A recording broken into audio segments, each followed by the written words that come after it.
Bienvenidos de corazón a Alpha Centauri. Hoy realizo un programa sobre átomos y dólmenes. Sí. Va de la pregunta: ¿cómo se determina la edad de las rocas y de cualquier cosa en el universo? Va de núcleos atómicos, también de rocas, pero también va de dólmenes.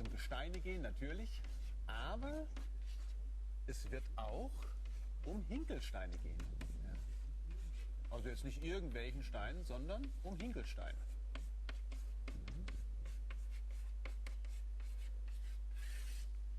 Se trata nuevamente de uno de esos programas que tienen muchas conexiones. Empecemos por lo más fácil, la física. Un núcleo atómico tiene con frecuencia la tendencia a desintegrarse. Todos lo sabemos ya. Sí, es algo muy conocido. También se sabe que la Tierra es muy vieja.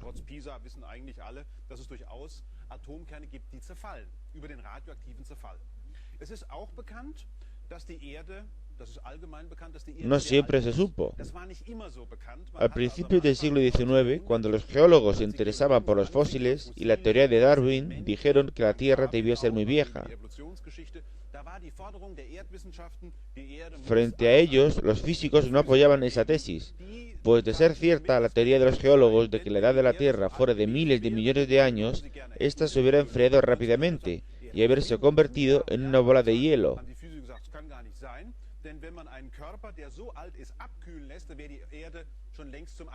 Los físicos pensaban que si la temperatura inicial hubiera sido de 6.000 grados, se hubiera enfriado todo enseguida. Nosotros, los físicos, los abogados de las leyes de la naturaleza, pensamos que todo se habría enfriado en un máximo de 100 millones de años.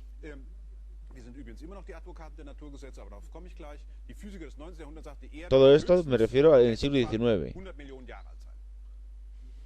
Los geólogos dijeron que eso era imposible, pues todos los indicios de la superficie de la Tierra indican una edad muchísima más alta.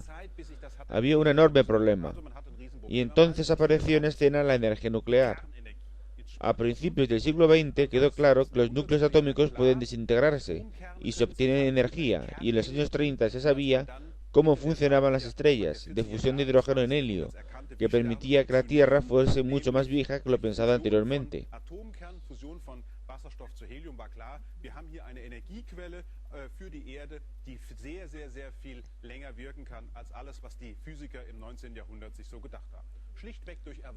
A través de nuevos conocimientos se explica cómo puede ser tan vieja la Tierra, y existe un determinado método que permite determinar con exactitud la edad de las rocas, fuera de toda duda, las cadenas radiactivas.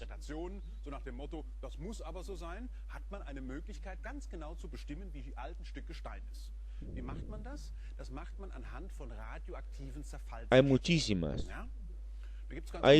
Algunas tardan una décima parte de un segundo, incluso una millonésima de segundo. Entonces, el nuevo elemento puede ser ya estable o seguir desintegrándose. Por ejemplo, el uranio 238 dura 4.500 millones de años.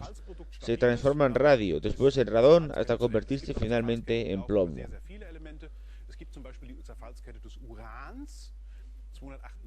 Das dauert 4,5 Milliarden Jahre. Uran zerfällt dann also über Radium, Radon und so weiter, irgendwann bis zum Blei.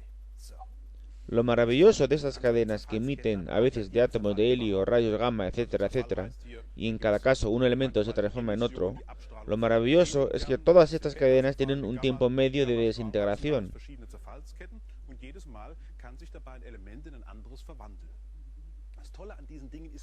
Supongamos, por ejemplo, que tuviésemos 1.000 átomos de uranio. El tiempo medio de desintegración es de 4.500 millones de años, es decir, tras ese periodo tenemos solo 500 átomos de uranio, y tras otros 4.500 millones de años tenemos otra vez la mitad, 250, etcétera, etcétera. Ahora recordar que es un fenómeno cuántico, es decir, no sabemos qué átomos en concreto se desintegrarán, sino solo la cantidad. Wir könnten nicht vorhersagen, wann einer von denen zerfällt. Quantenmechanische Prozesse, das ist hier der Ablauf, sind grundsätzlich statistischer Natur und da kann man nicht vorhersagen, was passiert. Lo único seguro es que se desintegra la mitad tras el periodo predicho. Eso quiere decir que si tenemos uranio en el laboratorio, podemos calcular con mucha precisión estas cadenas radiactivas. En el laboratorio es todo muy fácil, pero en una roca puede haber pasado cualquier cosa. Es decir, ¿cómo sabemos en qué parte de la desintegración se encuentra? Si no sé la cantidad que ve al principio, no sé la cantidad que correspondería a la mitad actualmente. Es parecido si tengo en el laboratorio un reloj de arena, en el cual no hay nada abajo. Wie alt das Gestein ist. Wenn ich aber nicht weiß, wie viel am Anfang da gewesen sind, dann weiß ich auch nicht, ob ich die Hälfte erreicht habe. Ist ja logisch. Das ist so ein bisschen so wie im Labor habe ich praktisch eine Sanduhr. Puedo calcular el tiempo si es que no hay nada abajo, pero ¿y si no fuera ese el caso?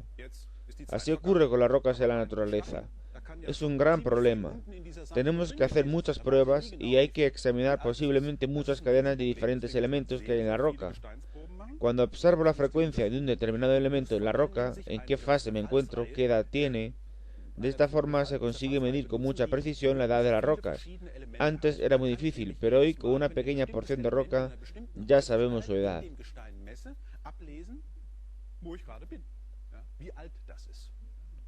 Auf die Art und Weise gelingt es also, Gesteine ziemlich genau auszumessen.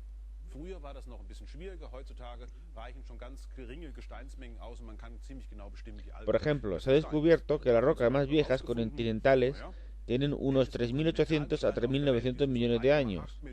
Hemos examinado rocas lunares que son mucho más viejas. Las zonas llanas tienen de 3.000 a 4.000 millones de años, mientras que las montañas lunares tienen del orden de 4.000 a 4.500 millones de años. O sea, podemos deducir que los mares lunares surgieron después, seguramente tras choques con meteoritos que los hicieron fluidos y se han extendido sobre la Luna.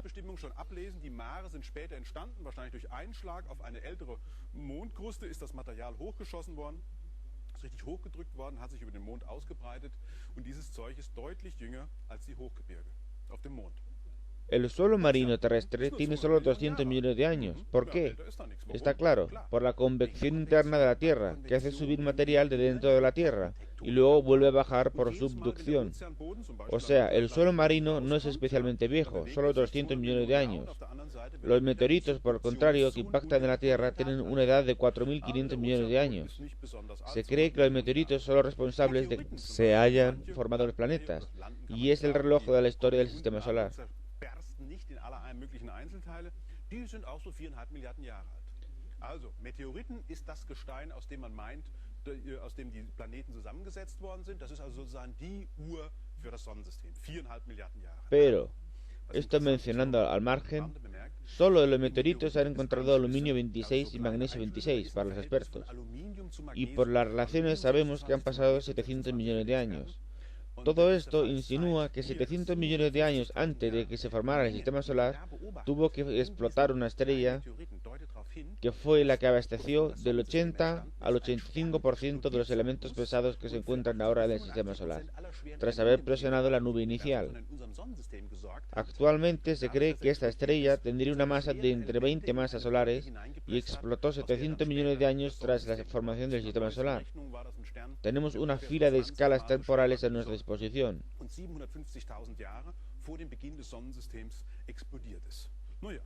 Das ist ja ganz schön. Auf die Art und Weise weiß man also jetzt schon mal, hat man so eine Reihe von Zeitskalen zur Verfügung.